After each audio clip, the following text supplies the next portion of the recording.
Ok, Shalom. Voy a empezar dando tu alabanza, gloria, honor, poder y dominio a Yahweh, Bahashem, Beahushai, Bahashem, Bahakdash. Doble honores a los ancianos y apóstoles de GMS, Gran Piedra de Molino, los hombres que nos enseñaron la 100% verdad de las Escrituras en total sinceridad y humildad. Shalom, que significa paz, a los elegidos esparcidos en los 4 puntos del planeta, oyendo, levantándose y guerreando por Yahweh, Bahashem, Beahushai, en total sinceridad y humildad hasta el día de la muerte o la llegada definitiva de nuestro Salvador a la tierra. Con todos, Shalom Awar, hermanos y hermanas. Permítame un momento, vamos a empezar con el libro de Job, versículo 8. Y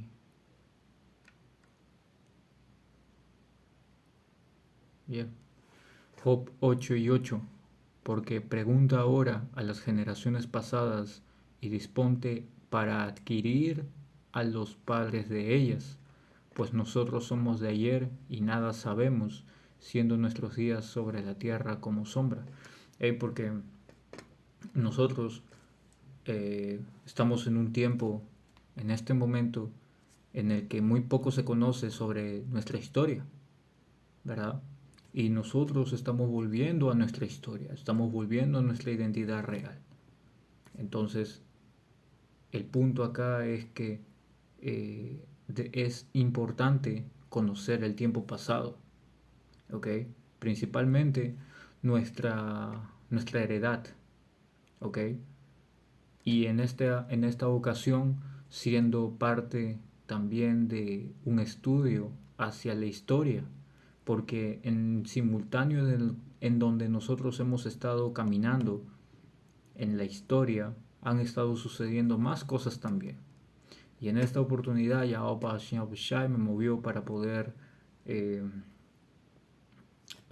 tomar la palabra justamente de los hermanos, nuestros hermanos mayores, nuestros maestros de la Gran Piedra de Molino, sobre el estudio de Daniel 11, que básicamente radica en historia, ¿ok? Y Yahweh Shin Yahushai mediante podamos avanzar los versículos los más que podamos, y si no, pues el Espíritu así lo determinará. Eh, Ahora vamos acá, ahora viendo la importancia que es la historia, porque nosotros básicamente en esta vida nada sabemos, pero lo estamos aprendiendo por medio del Espíritu Santo, que es quien nos brinda el entendimiento. Vamos a empezar por acá. Yahweh Señor mediante esta lección sea edificante para ustedes, hermanos. Daniel 11 y 1.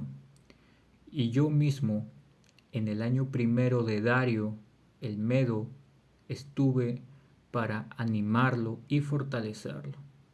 Bien, ¿por qué? Porque tenemos que recordar que en Daniel 5 se está situando, ¿de acuerdo? En el último momento, el último día de reinado de Belsasar, el último cabecilla de Babilonia, el último rey de Babilonia, ¿ok? Y automáticamente Babilonia pasa a ser tomada por los medo-persas, ¿ok? Por Ciro y por Dario. Ahora, acá los ángeles hablando a Daniel, ¿de acuerdo?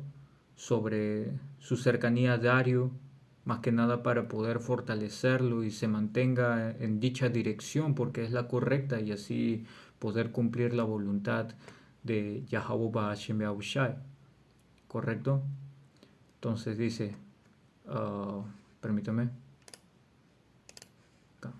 Ahora dice, versículo 2, y ahora yo te mostraré la verdad. He aquí que aún habrá 3 reyes en Persia, y el cuarto se hará de grandes riquezas más que todos ellos, y al hacerse fuerte con sus riquezas, levantará a todos contra el reino de Grecia. Entonces, acá nuevamente vamos a repetirlo. Historia es importante. Debemos de reconocer historia, porque esto nos va a vislumbrar muchas cosas y sobre todo armar el rompecabezas, que el rompecabezas son las escrituras, ¿ok? Un poquito aquí, un poquito allá. Y asimismo, también poder encajar otras en las que Saúl tanto ha trabajado para poder desordenarlas y dejarlas por doquier.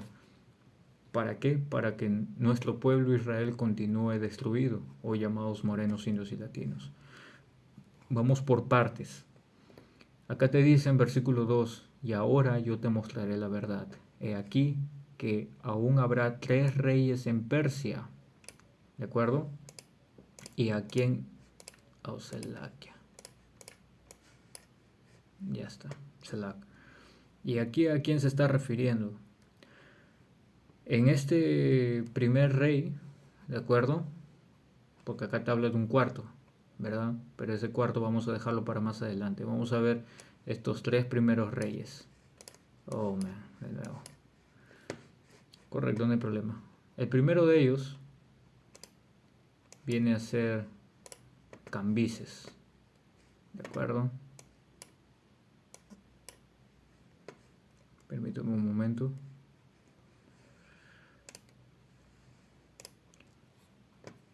Cambises II. ¿Por qué? Porque Cambises II reina luego de Ciro II. Porque Ciro tuvo un proceso del 559 hasta el 530 antes de Yahushai. ¿De acuerdo?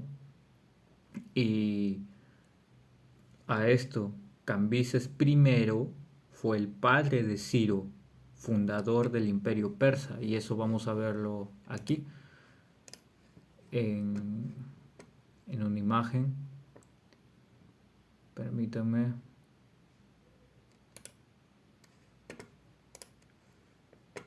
Acá tenemos, ¿de acuerdo? Lo que corresponde al imperio aqueménida, a la dinastía aqueménida, ¿de acuerdo? Aquémenes, Teispes, Ciro I, ¿verdad? Cambises I, Ciro II. A partir de acá se consolida lo que es la dinastía aqueménida. A partir de aquí recién.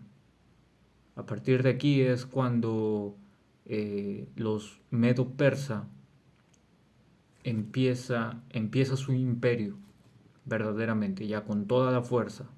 Y los babilonios pues cayeron, ¿correcto? Entonces, acá estamos viendo el árbol genealógico de la dinastía aqueménida. Entonces, Ciro II, ¿no? Era quien estaba ahí puesto por Yahweh Shin Yahushua, y eso vamos a demostrarlo bien rápido. Permítame un momento, vamos a entrar acá. Porque es Yahweh Shin Yahushua quien mueve absolutamente a todos los reyes de la tierra. Este es Isaías.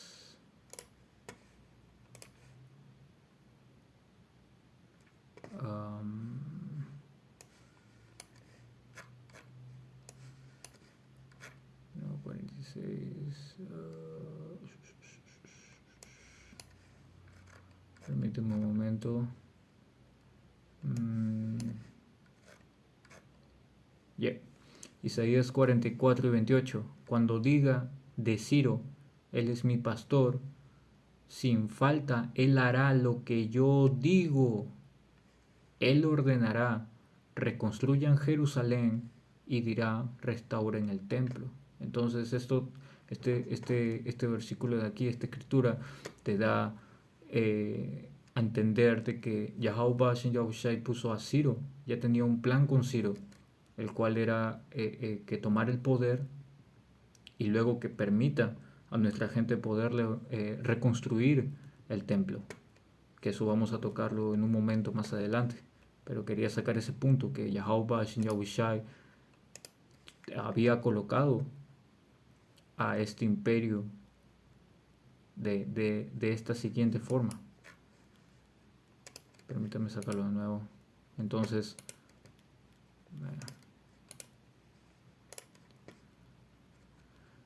aquí viendo 550 a 530 antes de Yahushai, Ciro II estaba al mando, ¿de acuerdo?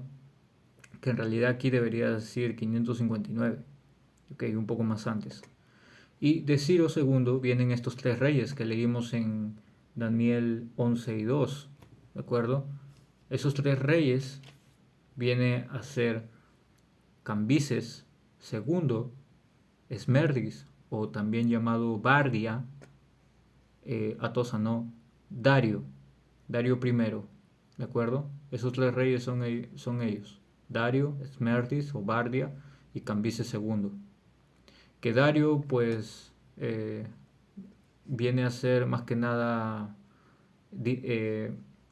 linaje, ¿no?, de Ariamnes, ¿de acuerdo? Cabe el término que, bueno, no venía del linaje mismo de Ciro, sino de Ariamnes y su abuelo, ¿ok? Ciro I, ¿de acuerdo? Desde Teispes, aproximadamente. Pero ellos son, ¿de acuerdo? Ahora, teniendo este marco, vamos, ahora sí, ok, ahorita volvemos. ¿Dónde está ahora?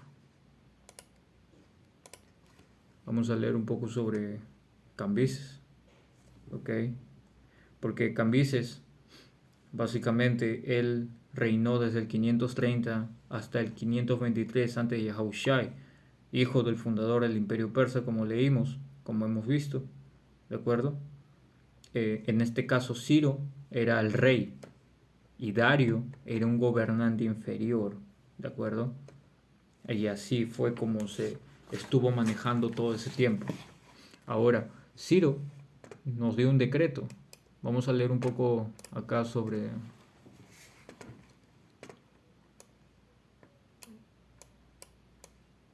Selac, hermanos. Ya está. Porque Ciro nos dio un decreto, como lo hemos leído en la profecía de Isaías 44, ¿ya? Y dice acá, Cambises II, llamado el persa, Cambujilla, muerto en 523 a.C., fue un rey de Persia entre el 530 y el 523 a.C. de la dinastía aqueménida, hijo y heredero del fundador del imperio persa Ciro II el Grande. Ascenso al trono, cuando Ciro II conquistó Babilonia en 539 a.C., Cambises fue encargado de dirigir las ceremonias religiosas, según cuenta la crónica de Nabónido, y en el cilindro que contiene la proclamación de Ciro a los babilonios, el nombre de Cambises está ligado al de su padre en las oraciones de Marduk.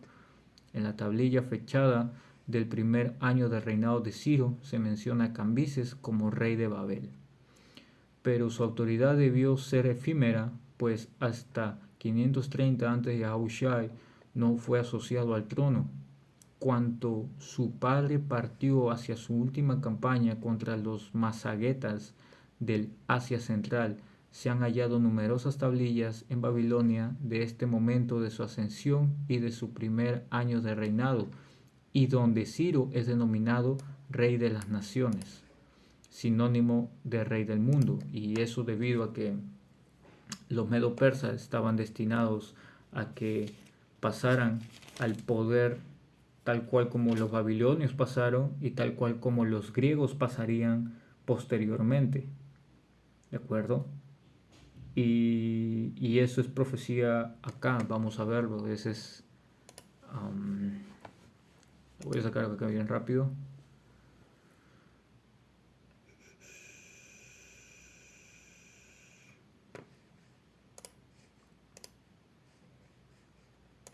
Daniel capítulo 7, versículo 5. Daniel 7 y 5 te dice: luego vi una segunda bestia que se parecía a un oso. Se levantó sobre uno de sus costados y llevaba 3 costillas entre los dientes. ¿De acuerdo? Entonces, acá estamos viendo que se levantó de uno de sus costados, ¿Por qué? Porque un costado estaba más grande que el otro. Es decir, había un desbalance. ¿Y eso debido a qué? Debido a que los persas tenían mayor poder que los medos. Y dice, y llevaba 3 costillas entre los dientes, y estas 3 costillas representan a 3 lugares principales, ¿de acuerdo? Y oí una voz que le decía, levántate, levántate, devora la carne de mucha gente. ¿Ven? ¿Por qué? Porque en este momento los medo persas iban a estar en un poder muy alto y eso iba a permitirles poder dominar, ¿de acuerdo? Ahora vamos a volver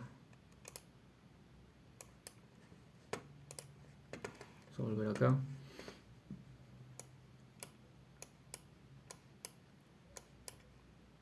¿Cómo le hice?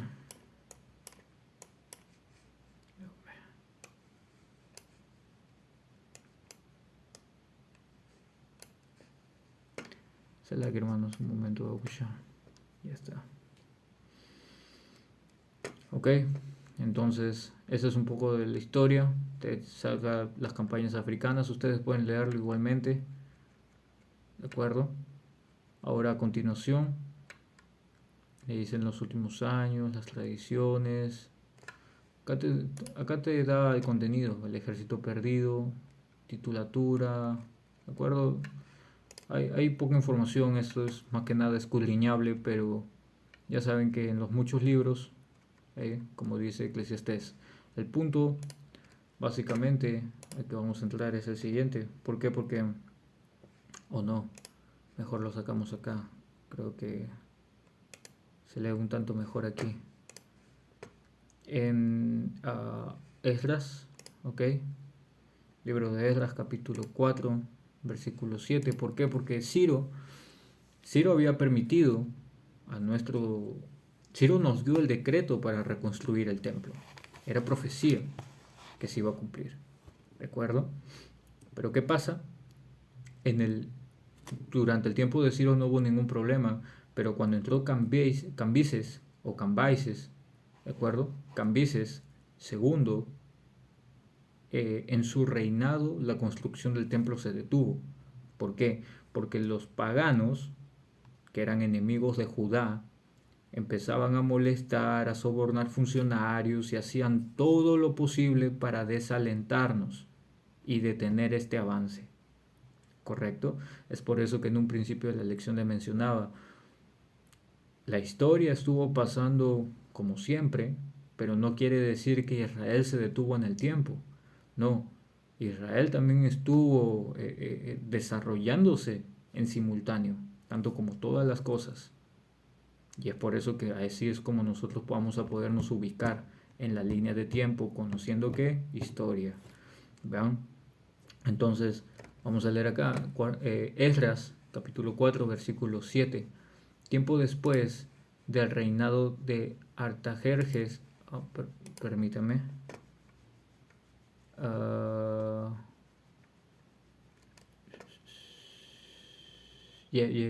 Selak. Voy a empezar un poco más arriba.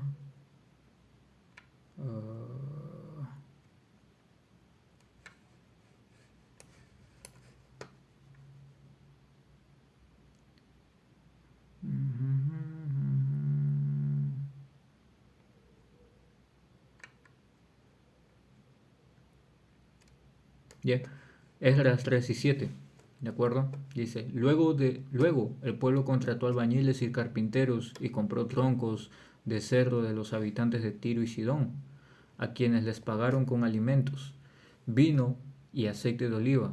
Transportaron troncos desde las montañas del Líbano hasta Jope, haciéndolos flotar a lo largo de la costa del mar Mediterráneo, ya que el rey Ciro había dado permiso para hacerlo. Ahí está. Entonces, durante el reinado de Ciro, nosotros estábamos bien, estábamos piola, realizando la reconstrucción del templo. No había ningún problema, aparentemente. ¿De acuerdo? Pero los problemas se empezaron a producir después. ¿Ok? Entonces dice, Vamos acá, Esdras 4:1. Cuando los enemigos de Judá y de Benjamín oyeron que los desterrados estaban reconstruyendo un templo del Señor, Dios de Israel, Yahuwah Hashem Yahushai, fueron a ver a Zorobabel y a los otros líderes y les dijeron: déjennos participar en la construcción junto con ustedes, porque nosotros también adoramos a su Dios. Le venimos haciendo sacrificios desde que el rey Esar Adón de Siria nos trajo a estas tierras. Zorobabel, Jesúa y los otros líderes de Israel respondieron: de ninguna manera tomar parte de esta obra. Nosotros solos construiremos el templo para el Señor, Dios de Israel, tal como nos ordenó Ciro, rey de Persia. ¿Correcto? La cosa estaba clara hasta acá. Ahora viene el problema. Entonces los habitantes del lugar intentaron desalentar e intimidar al pueblo de Judá para impedirle que siguiera trabajando.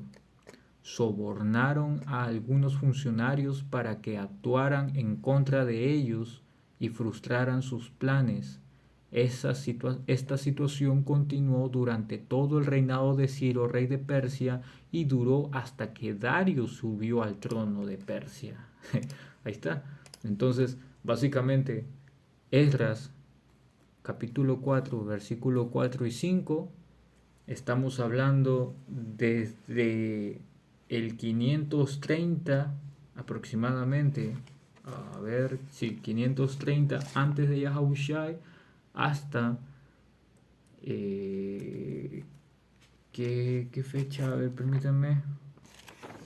530 hasta el 486 aproximadamente. O sea, fue un tiempo muy muy largo lo que empezó a ocurrir ahí, ¿ok? Y acá salta tiempo, estamos hablando de muchos años en verdad, ¿ok?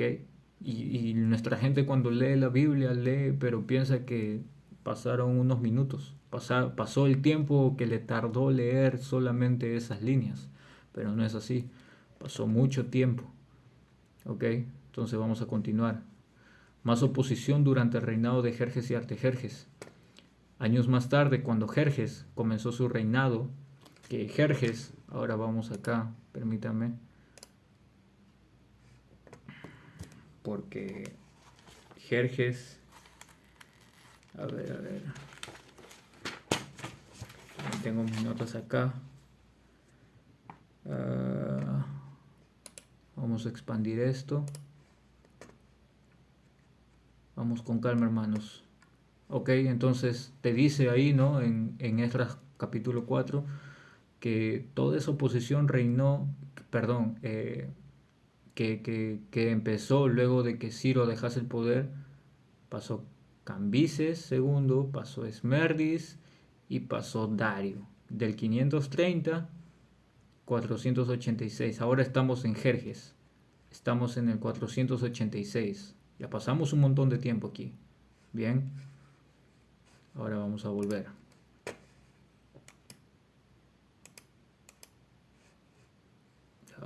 Laquia.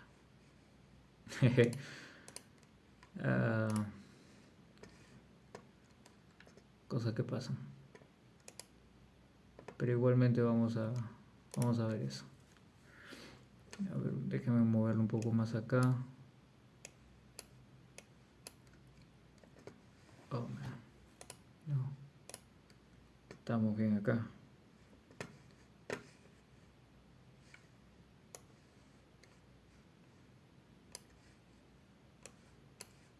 Será que, hermano, soy un poco torpe con esto. Vuélvete.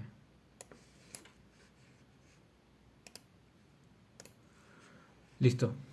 Aquí entonces volvemos. Esdras capítulo 4, versículo 6. Entonces pasamos del 530 y hemos saltado en el tiempo hasta el 486 antes de Yahushai. Estamos en el tiempo de Jerjes y Artajerjes. Dice: años más tarde, Versículo 6. Años más tarde, cuando Jerjes comenzó su reinado, los enemigos de Judá escribieron una carta con acusaciones contra el pueblo de Judá y de Jerusalén. Tiempo después, durante el reinado de Artajerjes, ok, entonces acá volvimos a saltar el tiempo, ¿de acuerdo? Porque estábamos hablando del reinado de Jerjes, ¿no? Acá hemos vuelto a saltar el tiempo, dice.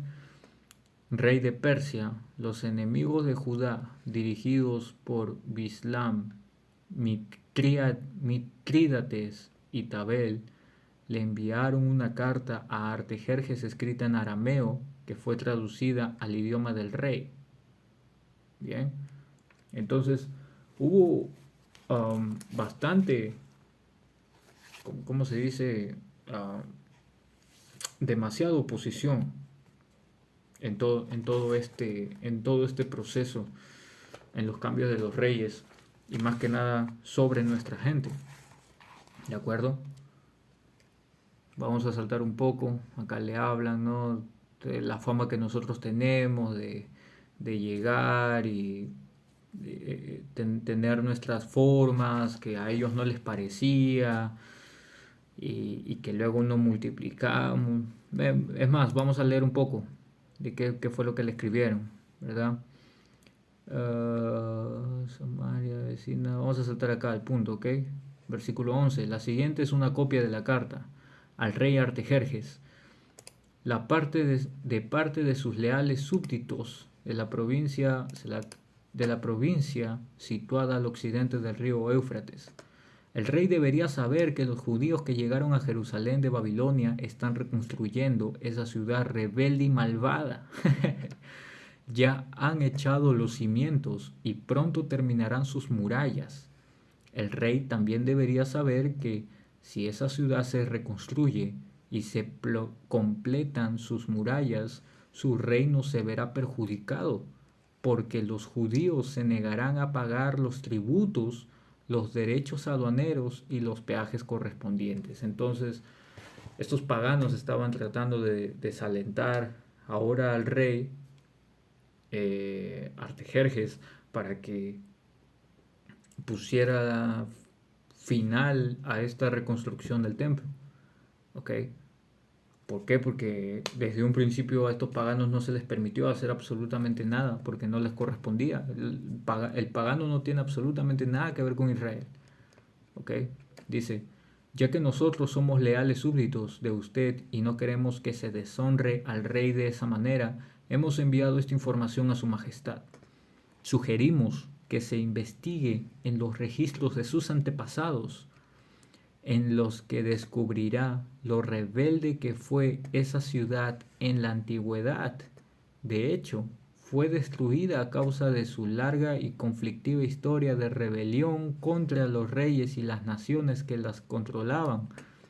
Advertimos al rey, si esa ciudad se reconstruye y sus murallas se completan, su majestad perderá la provincia situada al occidente del río Éufrates. Entonces, luego de todo esto, Artajerjes responde de la siguiente forma, al punto 18. La carta que me enviaron fue traducida y leída en mi presencia. Ordené que se investigara en los registros y efectivamente comprobé que Jerusalén ha sido un semillero de insurrección contra muchos reyes. De hecho, la rebelión y las revueltas son normales allí. Reyes poderosos han gobernado Jerusalén y toda la provincia al occidente del río Éufrates y han recibido derechos aduaneros y peajes. Por lo tanto, emitan órdenes para que los hombres dejen de trabajar. Queda prohibido reconstruir esa ciudad a menos que yo lo ordene expresamente. Sean diligentes y no descuiden este asunto, porque no debemos permitir que la situación perjudique los intereses del trono, tal cual como sucedió en algún momento en Egipto. Vamos a leerlo. Éxodo 1.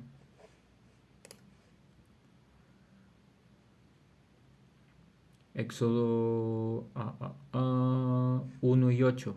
Tiempo después subió al poder de Egipto un nuevo rey que no conocía nada de José ni de ni de sus hechos. El rey le dijo a su pueblo: miren, el pueblo de Israel ahora es más numeroso y más fuerte que nosotros.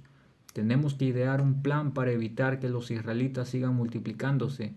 Si no hacemos nada y estalla una guerra, se aliarán con nuestros enemigos, pelearán contra nosotros y luego escaparán del reino. Entonces, una situación casi semejante fue lo que estábamos pasando ahora, ya no con los egipcios, sino más bien con los medo-persas. ¿Ok? ¿Por qué? Porque ellos ya tenían ahora conocimiento de que nosotros íbamos a seguir de acuerdo a lo que dijera Yahweh Bashem Yahushai y no lo que dijeran los paganos ni las demás naciones. ¿Ok? Algo que entendía Ciro, por ejemplo, Ciro II. ¿Ok? Pero hasta el momento estamos viendo acá, porque acá esta respuesta, por ejemplo, que efectuó cuando te dice acá, permítame, versículo 20, Esdras 4 y 20, reyes poderosos han gobernado Jerusalén y toda la provincia del occidente del río Éufrates y han recibido tributos, derechos aduaneros y peajes. Acá se está refiriendo al tiempo de rey David, ¿ok? Pues era un momento oscuro para para las demás naciones, ya que ellas no estaban en poder, absolutamente. ¿Ah?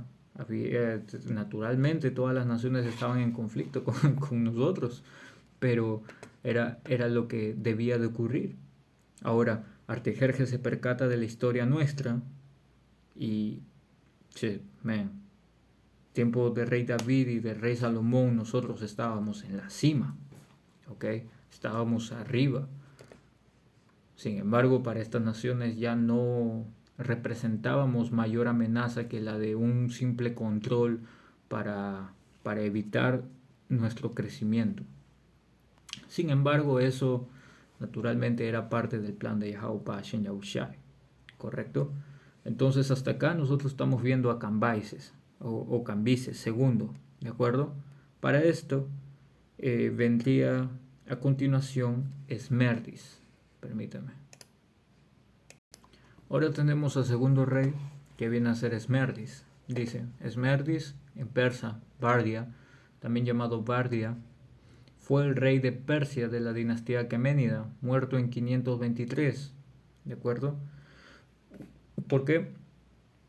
Porque Cambises reinó del 530 al 522. Pero 523, ¿por qué? Porque durante la transición entre Cambises y Dario, Esmerdis tomó un protagonismo también medio inusual. Vamos a leerlo, dice, hijo menor de Ciro II y hermano de Cambises II, que también fueron monarcas. Vamos a leer acá. Biografía. Esmerdis era el hijo menor de Ciro II y hermano de Cambises II, de acuerdo con Ctesias. En su lecho de muerte, Ciro lo designó como gobernador de las provincias orientales del imperio persa. Según Heródoto y el propio Dario I, sucesor de Esmerdis, tal como Dario mandó a grabar en la inscripción de Vegistún, Cambises II, antes de partir en campaña contra Egipto, ordenó matar secretamente a su hermano Esmerdis, temiendo que pudiera intentar una rebelión durante su ausencia. Su muerte no fue conocida por el pueblo, por lo que en la primavera del año 523, un usurpador llamado Gaumata, fingiendo ser Esmerdis, se proclamó rey de Persia, en las montañas cercanas a la ciudad de Pishiyauda. Debido al gobierno despótico de Cambises y a su larga estancia en Egipto, el pueblo entero, persas, medos y el resto de naciones del imperio, reconoció al usurpador, especialmente cuando éste autorizó la bajada de impuestos durante 3 años. Entonces hizo como que se ganó a la gente, básicamente. ¿Ok? Ahora, este Bardia, ustedes pueden seguir leyendo un poco más sobre él. Este Bardia, ¿ok? Tenía, bueno, tenían ideas y opiniones divididas, ¿correcto? Ahora, sea como sea, este Gaumata gobernó unos meses, ¿de acuerdo? En 522, y se tiene por la versión oficial que Cambises lo mandó a matar a su hermano. Como lo leímos, que temiendo que pudiera intentar una rebelión en su ausencia, lo cual al no ser conocida su muerte, pues quien puso en sus zapatos fue este Gaumata, que fingió ser y se autoproclamó rey. ¿De acuerdo? Ahora, esta disminución de impuestos le hizo ganar demasiada popularidad, por lo tanto, se corrió la voz. Y al momento de que llegase esta voz a Cambises segundo, él regresa y sabiendo esto, pues Gaumata se suicida. ¿Correcto? Gaumata no llega mucho tiempo. Se suicidó y así es como dio paso a Dario I y lo toman como tercer rey del imperio aqueménida, tal cual como lo leímos en Daniel 11 y 2. Ahora vamos a ver acá, ¿será que? Dario I fue el tercer rey, acá te dice 549, 486, fue el tercer rey de la dinastía aqueménida de Persia desde el año 521 al 486. Heredó el imperio persa en su cenit, incluidos los territorios iranios, Elán, Mesopotamia, Siria, Egipto, el norte de la India y las colonias griegas de Asia Menor. Según algunos autores, el declive del imperio persa comenzaría con el reinado de su hijo Jerjes I. ¿Correcto? Entonces, este Dario I básicamente ya gobernó en el apogeo entero del imperio. No había mucho ya por hacer. Entonces, lo que sí fue que se encontró con muchas rebeliones a lo largo de su reino. Acá lo importante de todo del tiempo de Dario fue la expedición que hizo Atenas y Eritrea, porque por su ayuda en la revuelta jónica logró subyugar a los griegos, al menos por un tiempo. Ahora vamos a leer sobre eso. Tenemos que leer sobre las revueltas jónicas. La revuelta jónica representó un episodio decisivo en la confrontación entre los griegos y los persas. Fue impulsada por Aristágoras, el tirano de Mileto, en el año 499 a.C. Yahushua. Constituyó el primer conflicto a gran escala entre las ciudades griegas y el imperio persa. Muchas ciudades ocupadas por los persas de Asia Menor y Chipre se alzaron contra sus dominadores. Los insurrectos lograron tomar Sardes, pero el contraataque persa condujo a la derrota definitiva tras la batalla naval de Lade y la ocupación de Mileto en 494. ¿De acuerdo? Entonces acá te da más o menos. Ahí está, ahí se ve mejor. Creo que igualmente no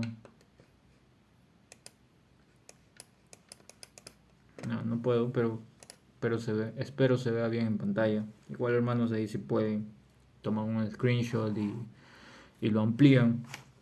Pero básicamente este episodio decisivo de la confrontación ha sido entre los griegos y los persas. ¿De acuerdo? Y todo esto, ¿a raíz de qué se origina? Se origina porque Dario básicamente quería el control de las fuentes de trigo y de madera para una construcción naval. ¿De acuerdo? Y para esto, pues, tenía que atacar a los escitas. Los escitas, que habían creado un imperio grande en lo que correspondía a Rusia meridional, que está por acá, ya. Su intención más que nada era poder controlar toda esa ruta de comercio del oro extraído en los montes Urales, ¿de acuerdo? Que estamos viendo por acá, más o menos. o también las de Siberia. Y con esto los escitas comercializaban en gran escala, entonces debía de atacarlos sí o sí, para poder hacerse de control de eso. Ahora, todas estas expediciones que hizo Dario contra los escitas fracasaron. Lo único fue que se salvó gracias a los griegos que estaban en el puente sobre el Danubio. Ahora, Dario sí se hace de Tracia y se hace de Macedonia también. Y así es como reconocen a Persia. ¿Ya? Atenas solicita una alianza a Dario. Ahora, ¿eso que produce? Ahí produce el apoyo de los llamados griegos jonios. ¿Correcto? Ahora, posterior a eso, permítame, posterior a eso, Jonia sufre con diversos intereses esta dominación que porque se constituía por 12 ciudades griegas, que era Mileto, era Efeso, era Focia, Clazomenas, Colofón, Pirene, Teos, Quíos, Samos, Eritras, Miunte y Lébedos. Que todas estas juntas vienen a ser llamadas las polis, ¿ok? Que vamos a ver acá.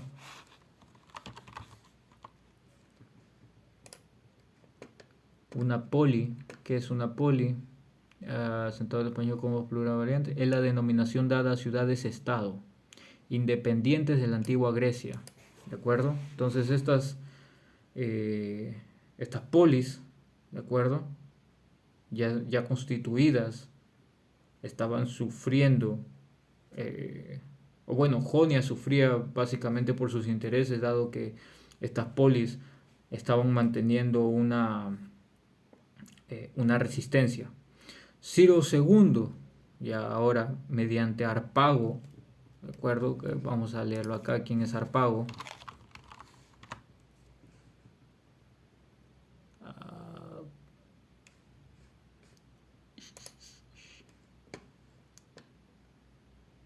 Ok, dice, Harpago fue un general medo que facilitó el acceso a Ciro II el Grande al trono medo persa, posteriormente fue sátrapa de Lidia. ¿De acuerdo? Rey Astiages mandando a Harpago a matar a su nieto Ciro. Quiero ver si dice algo por acá.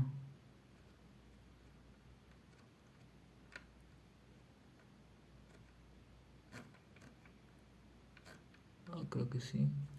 Vi algo.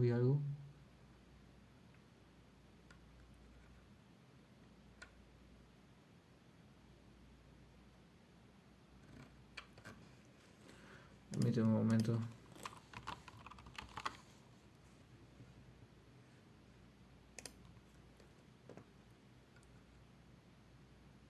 No me sale mucho, pero el punto es que Ciro II, mediante Harpago, logró conquistarlas, ¿de acuerdo?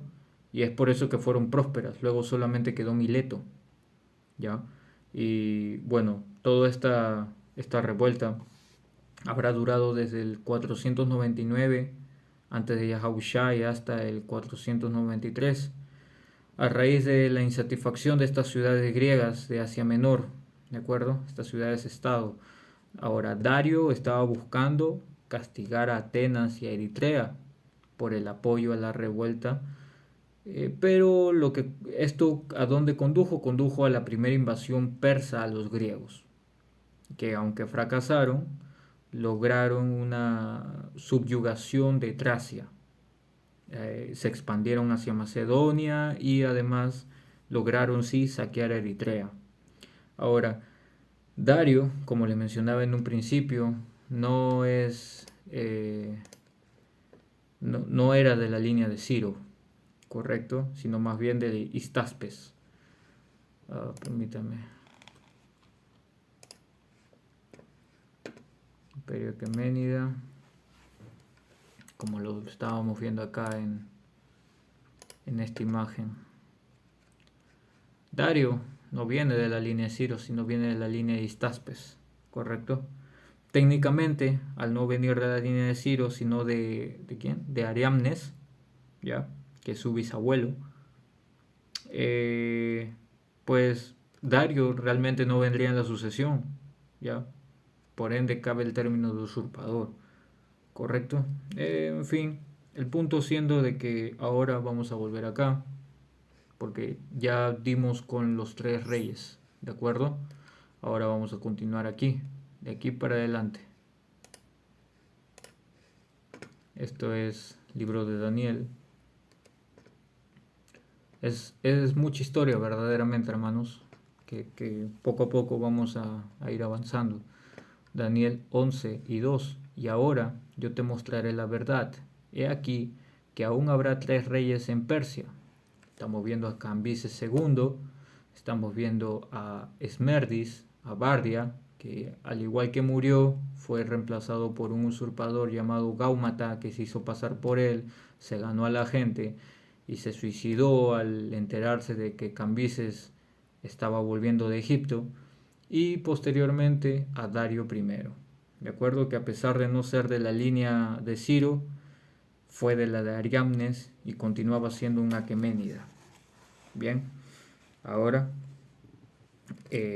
dice, y el cuarto se hará de grandes riquezas más que todos ellos, y al hacerse fuerte con sus riquezas levantará a todos contra el reino de Grecia.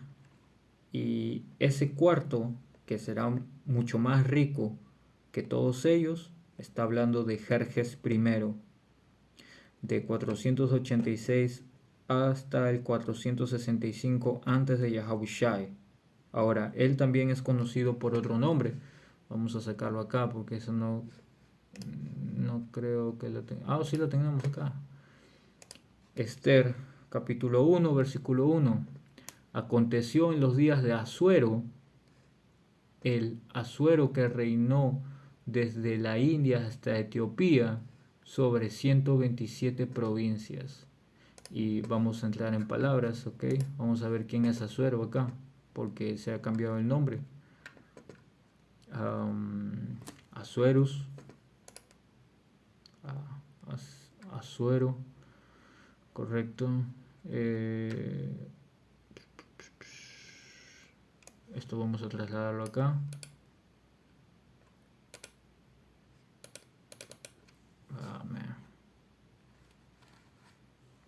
Está.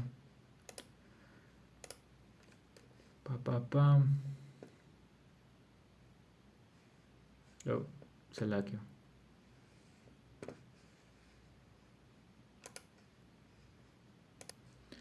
Selakio, hermano, se volvió la pantalla, pero al punto que acá dice título del rey de Persia, probablemente Jerjes, pero no hay más que probable porque verdaderamente era él, ¿correcto? Acá igualmente te lo menciona, Jerjes. ¿Va? Entonces, nos estamos refiriendo acá en Esther a la misma persona. ¿Ok? Esther 1 y 1. Aconteció que en los días de Asuero viene a ser Jerjes I, ¿de acuerdo? Es decir, el libro de Esther se está ubicando entre los años 486 y 465 antes de Yahushai, que Jerjes es el hijo de Dario I, el cuarto rey del imperio aqueménida, ¿de acuerdo? Ahora, Jerjes gobernó el imperio ya en una cúspide territorial, a diferencia de Dario. Dario todavía tuvo que enfrentarse a todas estas rebeliones, revueltas, etcétera, ¿no? Como lo hemos leído, pero como ven acá, Jerjes ya estaba ya con 127 provincias a su cargo en aquellos días.